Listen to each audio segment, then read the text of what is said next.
Younger children could soon have vaccine protection against the coronavirus. Pfizer submitting its vaccine data for children 5 to 11.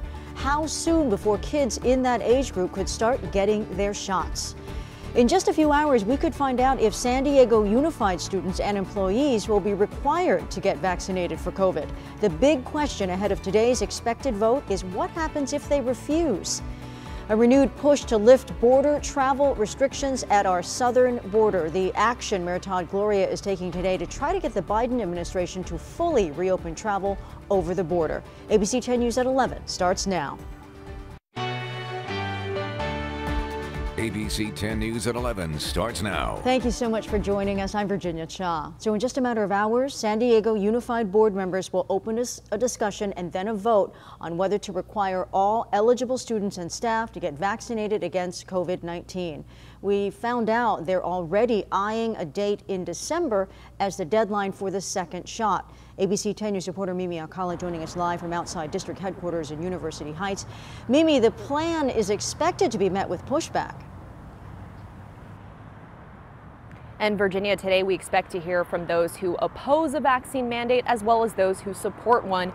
That meeting is set to get underway about 5 o'clock tonight here at district headquarters. It will be a virtual meeting though, so those who are asked, who want to make public comment are asked to register online by 1 p.m. today. Now, of course, this has been a really heated discussion on both sides, with some parents opposing a vaccine mandate and others really eager to put one in place. Tonight, that's all going to be up for discussion.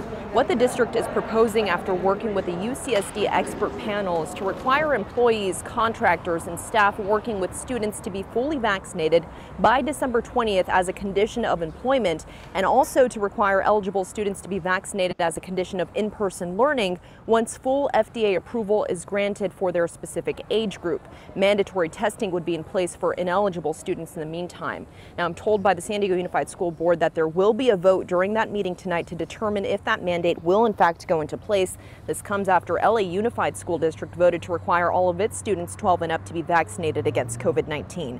Now, the group Let Them Breathe has been very vocal about a COVID-19 vaccination mandate.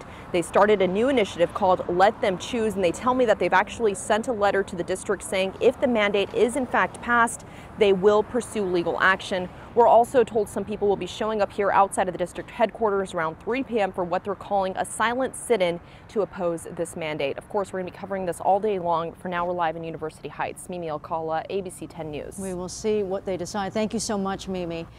A new Axios Ipsos poll shows parents of young children and preteens are split on whether to get their kids vaccinated against the coronavirus. More than 1,100 people were asked about their vaccination plans. Among parents of kids ages 5 to 11, 44% said they were likely to get their children vaccinated. 42% said their kids were unlikely to get a COVID vaccine. The study this morning coming at the same time as Pfizer officially submitting its vaccine data for children ages 5 to 11. That happened earlier this morning. An FDA panel will now review that data. The CDC director says we could see emergency use authorization for that age group in a matter of weeks. ABC's Rena Roy explains more on what comes next. A big step in the fight against COVID-19. Younger children could soon have protection against the virus, with Pfizer submitting vaccine data for ages 5 to 11 for emergency use authorization from the FDA. If they approve it, we will be ready with our manufacturing to provide this new formulation of the vaccines. It's 1/3 of the dose that we are giving to the rest of the population.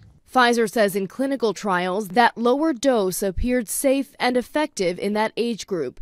Kids who participated in the trial in San Francisco's Bay Area say they were excited to be a part of it. I feel good. I feel proud that I got into it. I immediately wanted to do it so I can have more time with my friends without masks. This as healthcare facilities across New York State brace for possible staffing shortages, with the state's vaccine mandate taking effect for healthcare workers. You need to be assured that the person taking care of you is not going to give COVID to you. With 8% of the state's healthcare workers still unvaccinated, thousands stand to lose their job if they refuse to get vaccinated. We will not comply. It's terrifying to me what's going to happen. The waits in ERs, the lack of care, the long waits for bells to be answered. It's terrifying. After a court ruling overnight, New York City will require all public school employees to get their shots by Friday. In North Carolina, Novant Health firing nearly 200 employees for refusing to follow the company's mandatory vaccination policy there. Some positive news on the vaccine front. The racial gap in vaccination rates appears to be closing, with a new KFF poll showing at least 70% of Hispanic and Black adults have gotten at least one dose, roughly the same percentage as white adults. Rena Roy, ABC News, New York. Happening now, a jury deciding if the man who killed San Diego police officer Jonathan de Guzman will get life in prison or the death penalty. ABC 10 News reporter Jared Aarons is live outside of the courthouse. Jared, this day signals the end of a long, emotional trial. Virginia, we've already been through 5 weeks of heartbreaking testimony from Officer de Guzman's family, friends, and co-workers. Today, though, is more about the semantics of law and whether what happened that night and also Jesse Gomez's criminal past is enough to qualify him for the death penalty. That's what District Attorney Valerie Summers tried to prove this morning in court with her statements, saying even that while it's a serious and weighty decision, it's not difficult. She pointed to 8 other times that Gomez has broken the law, including an assault on a cab driver, threatening a woman to shoot and kill her, and also a handful of parole violations. She says all of those are what the law calls aggravating factors that make the death penalty more likely. All of that on top of what happened that night in 2016 when he was convicted of gunning down Officer de Guzman and also of shooting Officer Wade Irwin. Summers says Gomez lived his life as a selfish person who didn't care about others, and it is time he pay for his crimes. And his motivation and his conduct in killing an officer and trying to kill a second officer is the gravity that demands the death penalty here.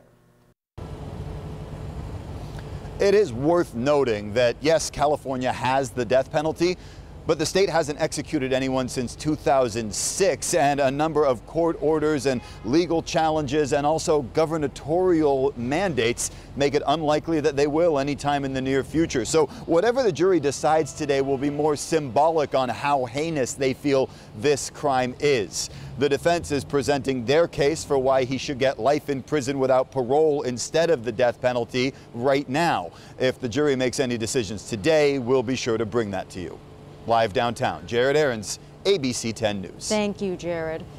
A group of worker rights advocates calling on Governor Newsom to extend COVID-19 supplemental paid sick leave before it expires. That is set to end on Thursday this week. The group is holding a news conference right now to ask Governor Newsom and the California legislature to act. Advocates and some public health organizations say without COVID supplemental paid sick leave, workers will have to choose between going to work while sick or staying home and risking their jobs and income.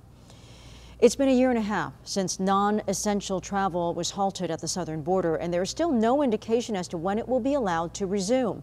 San Diego Mayor Todd Gloria is looking to speed that up. He'll be in the nation's capital today. There he will meet with White House officials and members of Congress on housing, infrastructure, homelessness, and also border restrictions. Gloria is pushing for the administration to fully reopen the southern border. Border businesses and neighbors are expressing frustration over the restrictions. We are still in the exact same situation today as we were at the end of March in 2020. The San Ysidro Chamber of Commerce Executive Director says more than 2,000 people have lost their jobs and that 282 businesses have closed for good. Right now on Capitol Hill, top Defense Department officials are testifying publicly to lawmakers for the first time since the U.S. withdrew troops from Afghanistan. They're facing questions about that chaotic troop withdrawal. In the final days of that withdrawal, an ISIS-K suicide bomber, you'll recall, killed 13 American service members and some 170 Afghans at the airport in Kabul. 15 U.S. Marines were also wounded. The American people deserve answers. How did this avoidable disaster happen? Why were Americans left behind? Lawmakers also blasted officials for how they handled the evacuations, leaving thousands of vulnerable Afghans who helped the U.S. behind.